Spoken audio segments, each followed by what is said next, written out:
여러분 안녕하세요. 반갑습니다. 네, 이번 주에도 시편과 함께 우리 은혜로운 셀 모임 가졌으면 좋겠습니다. 이번 주에 함께 나눌 시편은 시편 103편 말씀, 너무나 아름다운 시편인데요. 이번 주도 귀한 말씀으로 우리의 마음과 생각을 채우고 또 이 말씀이 우리의 입에서 정말 찬양의 고백으로 또 기도로 이어져 나오는 귀한 시간 되었으면 좋겠습니다. 먼저 지난주 중에 함께 읽었던 일상 기도의 한 부분 잠깐 나누고 싶은데요. 지난주에 읽었던 챕터가 11장 일상 속에서 예수님 만나기라고 하는 제목의 챕터였습니다. 계속해서 이 기도의 장애물 중에 하나가 이 냉소적인 마음이다 라는 부분을 지적하고 있는데요. 그래서 냉소를 제거하기 위해서 우리에게 필요한 것이 무엇인가? 저자는 또 한 가지의 방향을 제시하는데요. 우리가 예수님을 묵상하고 또 예수님께서 보시는 그 눈을 훈련하는 것, 우리 삶에 우리 마음속에 있는 냉소를 제거하는 아주 효율적인 방법이라고 제시해주고 있습니다. 그 부분 한번 제가 읽어볼게요. 냉소는 엉뚱한 방향을 본다. 예, 냉소적인 눈은 봐야 할 것이 아니라 다른 것, 엉뚱한 방향을 본다는 것이죠. 예수님의 임재를 찾는 것이 아니라 기독교의 흠을 찾는다. 냉소는 마음의 지향이다.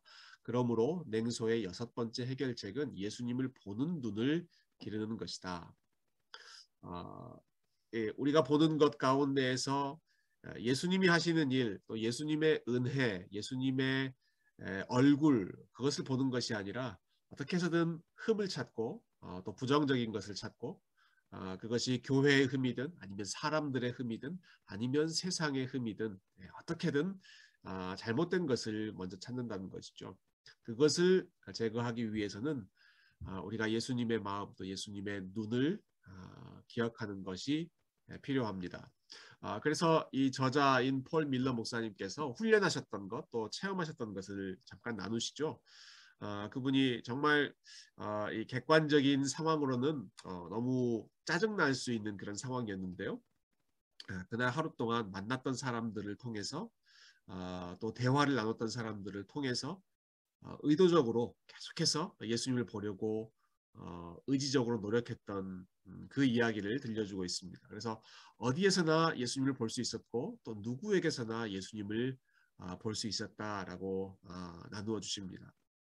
심지어는 라이드를 해주는 친구를 통해서도 잠깐 만나고 헤어졌던 렌터카 직원을 통해서도 또 통화를 했던 아내나 또 어머니와의 그런 대화를 통해서도 참 어려운 상황인데도 불구하고 하나님의 은혜로 애쓰는 그러한 모습들을 통해서 예수님을 보게 되었던 것을 나눠주시죠.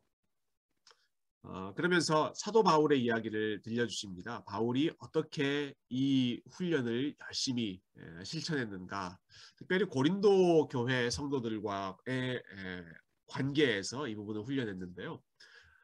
바울은 사람들의 삶에 나타나는 예수님의 영향력을 기뻐한다. 문제 많은 고린도 교회를 대할 때도 마찬가지다. 내가 너희를 위하여 항상 하나님께 감사하노니. 바울이 이런 고백을 참 여러 편지에서 썼습니다. 성도들 때문에 내가 하나님께 감사한다. 근데 놀라운 것은 고린도 전서에서도 이 편지를 시작하면서 이렇게 기도하고 있다는 사실입니다. 왜냐하면 고린도 교회는 정말로 문제가 많은 교회였고 참 성도들의 모습이 실망스러운 모습이 많았기 때문에 오히려 책망하고 비난하는 것이 더 빠른 반응이었을 것 같은데 바울이 내가 너희를 위해서도 고린도 교회 성도들을 위해서도 하나님 앞에 감사한다 이렇게 고백했다라는 것이죠. 물론 그 다음에 고린도 교회 성도들의 그 실상을 고백합니다.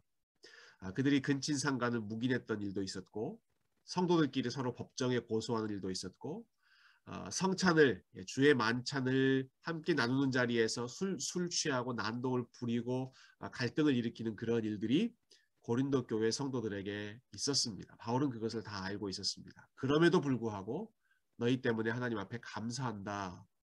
어떻게 해서 그렇게 고백할 수 있었는가? 예. 저자의 설명입니다. 예수님이 지금 하고 계신 일에 시선을 두고 있기에 바울은 악에게 지지 않고 선으로 악을 이긴다.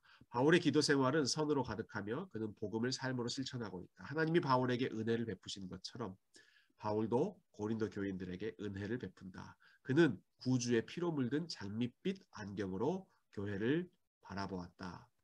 예, 고린도 교회 성도들의 현재 모습, 드러난 모습은 너무너무 어두운 모습들이었습니다. 그러나 그럼에도 불구하고 예수님께서 지금 교회 안에 그리고 고린도 교회 성도들의 삶 속에 일하고 계신다는 사실을 믿고 있었기 때문에 그 소망 때문에 바울이 선으로 악을 이기고 고린도 교회 성도들을 위해서 그리고 그들 때문에 여전히 그 상황 속에서도 하나님 앞에 감사하는 반응을 보였던 것이죠. 분명히 그리스도인들은 비그리스도인들보다 더 나을 게 없다. 어쩌면 이 말씀이 이 문장이 좀 충격적으로 다가오실지 모르겠습니다.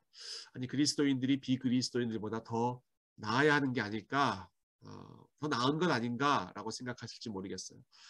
그러나 그리스도인들이 비그리스도인들보다 더 나은 것이 아니라 사실은 더 못한 부분이 많음에도 불구하고 우리가 믿고 있는 예수 그리스도께서 탁월한 분이시기 때문에 그분 안에서 우리도 탁월한 그분 안에서 우리도 존귀한 자가 되는 것이죠. 사실 고린도전서 1장에서 바울은 그리스도인들의 원재료가 원 모습, 원래의 모습이 비그리스도인들만 못하다고 했다. 고린도 교인들 자신이 그 증거이다. 그러나 그리스도인들은 우월하지 못하지만 우리 구주께서는 우월하시다. 그분이 변화를 일으키신다. 포인트는 분명합니다. 우리의 여전히 부족한 모습에도 불구하고 하나님께서 일하고 계시고 예수 그리스도께서 우리 안에 임재해 계시는 동행하고 계시는 것을 우리가 믿음으로 고백하기 때문에 그 예수님의 역사 때문에 우리가 감사할 수 있고 여전히 흠이 많은 모습 속에서도 그리스도를 볼 수 있는 그것이 믿음의 훈련이겠죠. 오늘 우리가 함께 나누는 시편 103편 말씀 역시 마찬가지인데요. 시편 103편은 대표적으로 다윗이 복음을 기억하고 복음을 찬양하며 그리고 복음으로 하나님 앞에 기도하는 시입니다. 구약 성경에서 가장 복음을 아름답게 표현하고 있는 시편이 시편 103편인데요. 이 말씀을 통해서 복음이 무엇인지 다시 한번 묵상하는 시간 되었으면 좋겠습니다. 1절부터 5절 제가 먼저 읽어볼게요. 내 영혼아 여호와를 송축하라. 내 속에 있는 것들아 다 그의 거룩한 이름을 송축하라. 내 영혼아 여호와를 송축하며 그의 모든 은택을 잊지 말지어다. 하나님께서 베풀어 주시는 모든 은혜의 복, benefit, 그러한 은혜의 그 결과물들을 잊지 말자 호소하고 있죠. 하나님이 베풀어 주신 은택이 어떤 것들인가? 3절부터 5절에 정리해 놓고 있는데요. 하나님께서는 모든 죄악을 사하시며 우리의 모든 연약한 병을 고치시며 우리의 생명을 파멸해서 죽음으로부터 속량해 주시고 인자와 긍휼로 우리의 삶을 아름답게 장식해 주시며 좋은 것으로 너의 소원을 만족하게 하사 너의 청춘을 독수리같이 새롭게 하시는도다. 이것이 하나님께서 저와 여러분의 삶 속에서 하고 계시는 일들입니다. 우리에게 베풀어 주시는 은택입니다. 다윗이 조금 더 구체적으로 하나님의 은혜를 찬양하고 있습니다. 8절부터 13절까지 말씀인데요.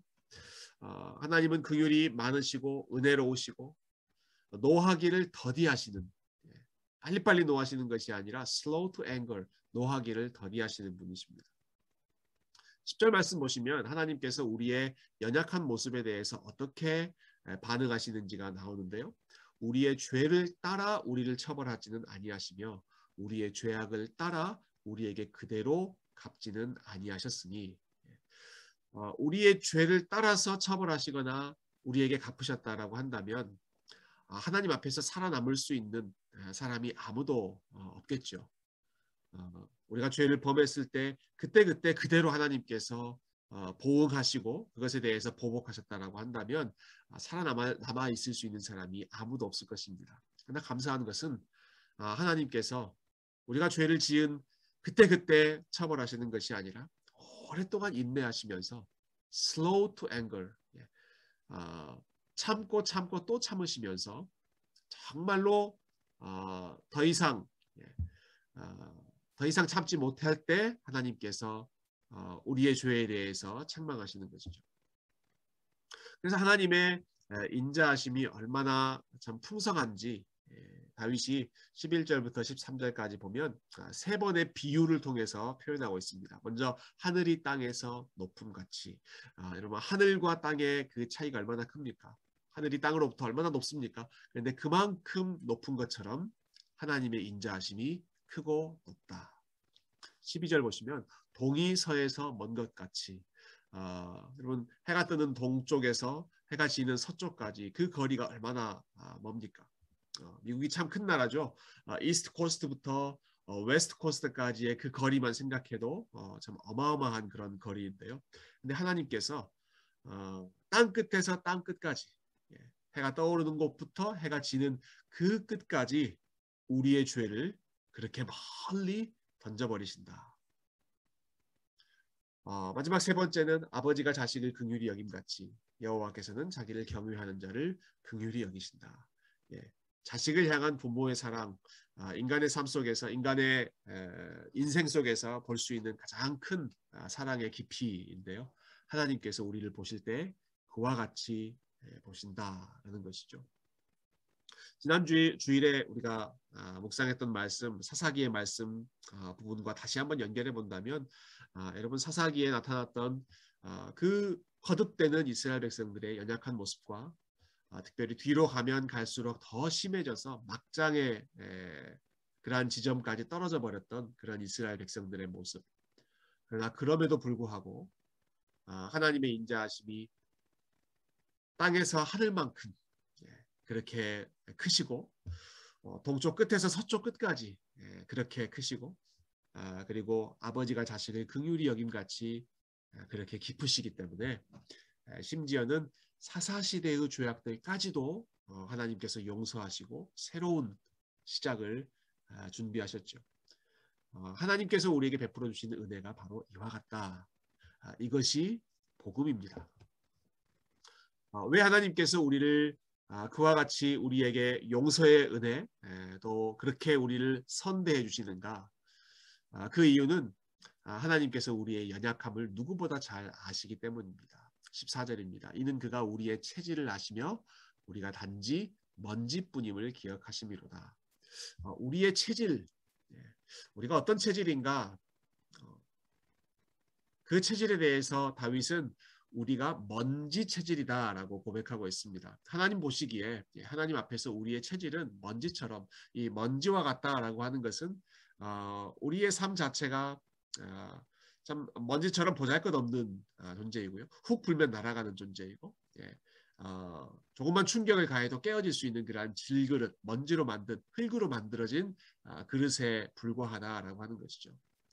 그래서 곧 이어서 우리의 삶을 가리켜서 우리의 인생은 풀과 같고 그 영화와 들의 꽃처럼 금방 사라지고 금방 없어지는 것이 인생이지만 그것을 본다면 참 허무하고 소망이 없는 것이 우리의 삶이지만 우리의 삶에는 여호와의 인자하심이 함께 하시기 때문에 인생은 순식간에 지나가고 사라져버리는 허무한 존재이지만 17절 보시면 여호와의 인자하심은 자기를 경외하는 자에게 영원부터 영원까지 이르기 때문에 참 비교가 되는 것이죠. 순식간에 사라져버리는 인생의 모습과 반면에 영원부터 영원까지 계속되는 하나님의 인자하심. 하나님께서 저와 여러분을 보실 때 우리의 체질이 먼지와 같이 연약하다는 것을 보시는 동시에 그렇기 때문에 더 불쌍히 여기시면서 영원한 하나님의 인자하심을 쏟아 부어주시는 것.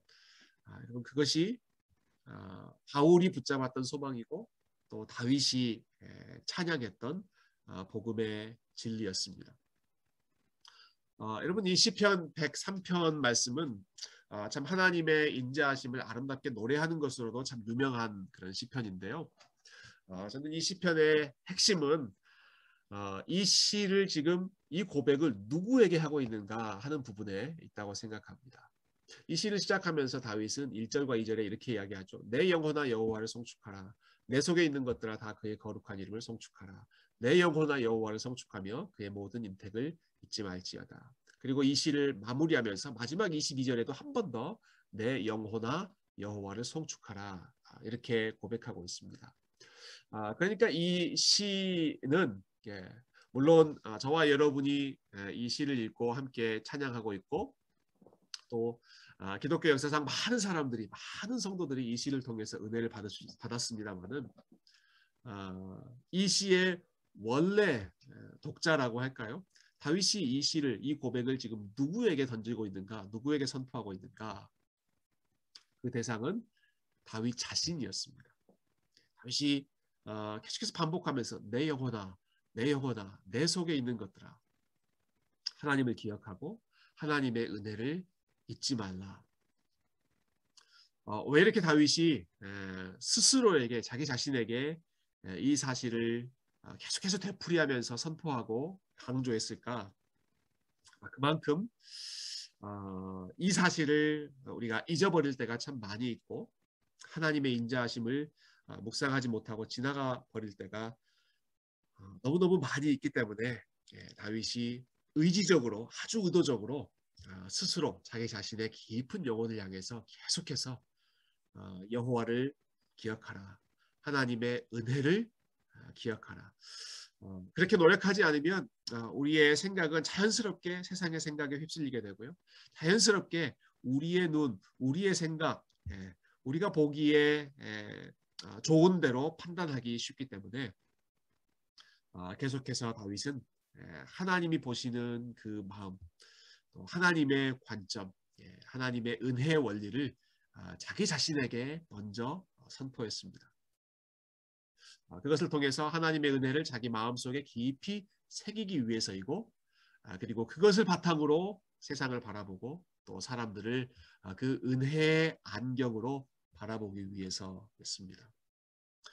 여러분 이 시편 103편 말씀을 우리 같이 묵상하고 또 이 말씀으로 우리 하나님을 찬양하고 기도하는 가운데 저와 여러분의 마음 가운데 누구보다 먼저 우리가 이 복음의 원리를 우리 스스로에게 선포하고 다시 한번 우리 영혼에 새기고 그리고 그렇게 우리 마음속에 각인된 하나님의 마음을 우리 세상 가운데 또 우리가 보고 만나는 그 사람들에게 그 은혜의 원리를 흘려보낼 수 있는 귀한 세교회 성도님들이 다 되시기를 소망하고 그렇게 기도하도록 하겠습니다. 감사합니다.